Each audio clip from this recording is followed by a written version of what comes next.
You're listening to Sister Stargazers, celestial and terrestrial observations and advice from two real-life sisters.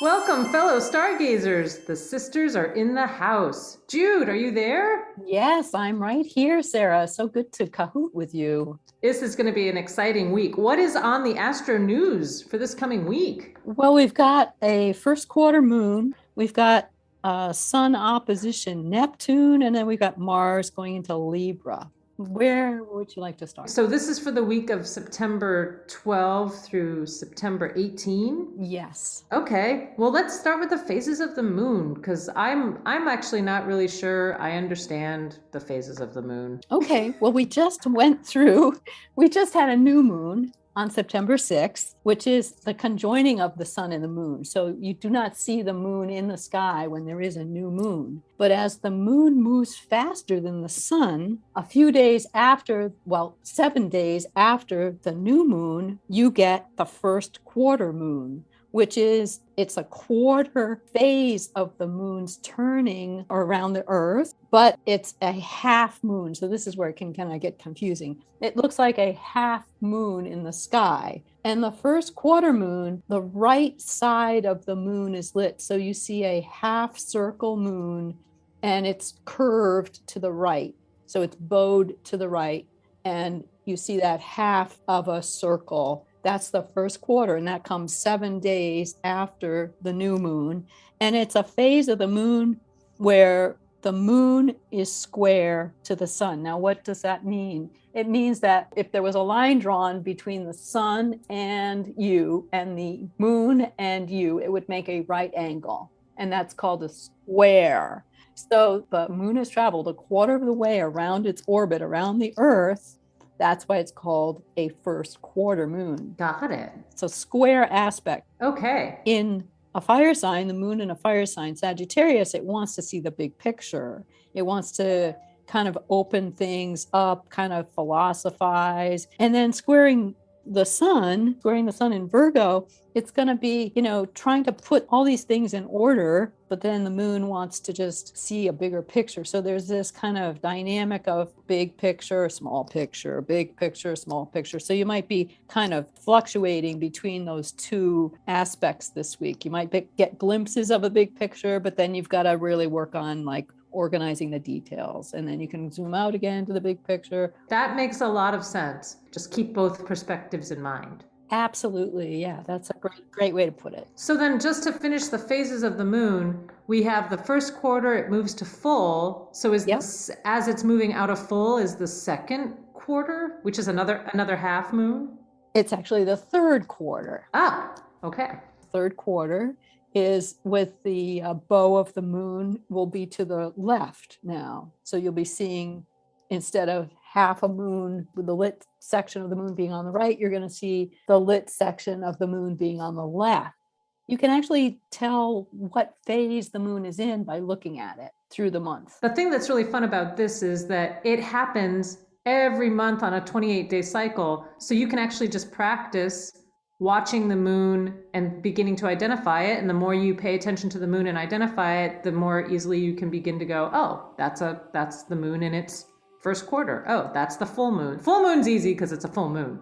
But I think the moon conversation will probably be coming back. Yeah, absolutely. There's other stuff happening in the sky, obviously. Is there something else we should be maybe paying attention to? Yes, there's a big aspect, Sun opposition Neptune, which happens once a year, and this is the closest that Neptune gets to the Earth, actually, and it's going to be, the Earth is exactly in between the Sun and Neptune. So again, if you kind of situate yourself out there in space, you've got the Earth in the in the middle, the Sun on one side, and directly opposite the Sun is Neptune. So you've got these three planets lined up. Well, the Sun is a star, you've got the Earth, a planet, and then you've got Neptune, the planet. So it's this linear aspect that can really bring in a lot of power. Neptune is about the unseen, the nebulous, the dreams, the inspiration. It remains hidden, so without the assistance of technology or a set of binoculars. But if you go out with a pair of binoculars on September 14th, when the Earth is exactly in between the sun and Neptune, you're going to be able to see it much more clearly. It's going to take a powerful pair of binoculars and steady hands, but but look for the constellation of Aquarius and then lower your gaze slightly to find the star Phi Aquarii, and that will be, you'll be in Neptune's neighborhood. So this is, I'm guessing, after the sunset, or is this? Yes. Okay. Yes. Yep. And you can download some Neptune chi just by like holding up your left hand to Neptune, your receiving hand, and then putting your right hand, your directing hand, on your heart, and just be quiet and kind of tune in. And you'll be able to download some of Neptune's insight and inspiration. So that might be something fun to do. And you can do that anytime with any star or any planet if you're looking for the qualities of that planet. And I feel like you mentioned something when we were chatting about because it's opposite the sun, it may also bring up some issues around like how we see the world versus how we would like to see the world. Yes. Well, because it's an opposition, because Neptune is in opposition to the sun. And we're in the middle. It's a great time for dreaming. It's a great time for being inspired, but it's not such a great time for decision making. With Neptune opposite the sun, you may be inspired, but your mind, your sun, your conscious mind might say, no, I could never do that. Or instead of saying, that's a great idea, Neptune, your conscious mind might go, oh no, that will never happen. So a good thing to do when sun is opposite Neptune is just to suspend judgment. Record your dreams, record your inspirational ideas, but you might not have the clarity to act on them. You might not see how it is possible, but that doesn't mean that they're not great, inspiring ideas, right? This is great. This aspect to Neptune is really interesting. What else? Is there anything else this week that might be good to pay attention to? There's one other aspect that will probably be something you could work with, which is Mars moving into Libra. So Mars has been in Virgo. It's been riding with the sun and was in conjunction with the sun at the time of the new moon on September 6th. And now Mars has picked up steam and has moved into Libra. So Mars in Libra is all about creating more beauty. One of your tasks is to find and be inspired by beauty. It can be like a little conflicting time because Mars is more energizing energy and it's a drive. But when it's in Libra, it tends to kind of chill, and it doesn't always, Mars is more directed and more focused and, initiating and wants to get things done. And in Libra, he's just like kind of a homebody and, kind of laid back. Anything to do, if you take initiative with anything around beauty, bringing a flower into your house and putting it on your desk, or writing a poem, or taking a walk, or appreciating your relationships, or looking at a tree, or any of those actions, doing more yoga, doing dance, making the effort to see beauty in things. Sacred geometry, there's beauty in everything. Everything has a geometric proportion, a harmony, and everything in nature is basically created with an underlying geometric structure of beauty and form. So taking that initiative to see that is going to be really helpful and supportive while Mars is in Libra. And I love too that it actually doesn't mean you have to go out and spend any money or buy anything or take a big trip or something, that you can actually just, in going outside, something like just enjoying the quality of the light as it hits a building and creates a shadow, or passes through the trees, or the way the leaves make sound, or if you do have access to things like wildflowers, observing a bee as it sort of does its thing with the wildflower. And then within the wildflower, like you were saying, the geometric pattern, and sort of just observing and acknowledging the everyday beauty. Even too, something I enjoy is like, how creative can I make my plate in terms of the colors that I'm putting on my plate, or the organization of the colors of, what it is I'm eating. No, those are all appropriate expressions of Mars in Libra. Yeah. So we've got this week, September 12th through 18. It seems like there's a real invitation to dream and enjoy joy and beauty, joy and beauty and dreaming.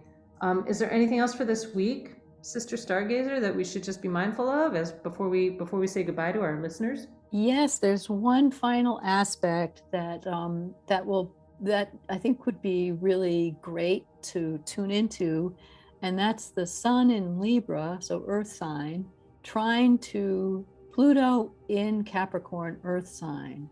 So there is an opportunity and an invitation to ground this experience of efficiency, harmony, and appreciating beauty into your world and use it as a transformative power. So there is this real invitation to ground new habits, taking all the things that you've learned and all the things that you've thrown away and all the things that you don't want in your life because you're becoming more efficient, and using that energy, using all of the things that you've done to transform, almost like a launching pad, to transform yourself and ground these new habits and these new ways of being. So that's a really wonderful aspect for bringing in and supporting and transforming the Sun trine Pluto. Is there a simple thing we can do to ground all that energy? I know it could be a meditative practice. It could just be like a daily affirmation. Are there other ways to just, when we say ground, what might that look like? How might grounding ourselves in this new energy show up? Well, just taking off your shoes and putting your bare feet on the earth, on a patch of grass or even on some asphalt, anything like that is just really very, very helpful to, not only release static electricity from the body, but the exchange of ions between the earth and your feet will just by doing that, it will help you to feel more stable, to feel that you have the earth supporting you, and that all of the negativity or any negativity that you feel can be released. And what's cool about this is that it's also the intention, because let's say you're in an apartment building or in a second floor where you actually can't connect to the earth. Just the intention of your feet on the floor, even though the floor could be, 15 feet off the ground, just the intention of sending your thoughts, sending your energy through your feet to the ground is part of that practice too. If you can't for some reason get outside and be on the literal ground, the visualization or the intention of it is also beneficial. Absolutely. Well, this is really fascinating, and it sounds like a great week to tune in and listen to some dreams and find some beauty. And next week we can talk about the full moon in Pisces, which is going to be conjunct Neptune. So there's a lot of dreaming that's on tap for us. Awesome. Well, thank you, Sister Stargazer, for all your tips and expertise. Thank you. And I guess everybody out there, thanks for tuning in, and we'll talk to you next week. Bye for now. Thanks for listening to Sister Stargazers. Let us know what worked for you this week. Find us on Facebook and post a comment at Sister Stargazers.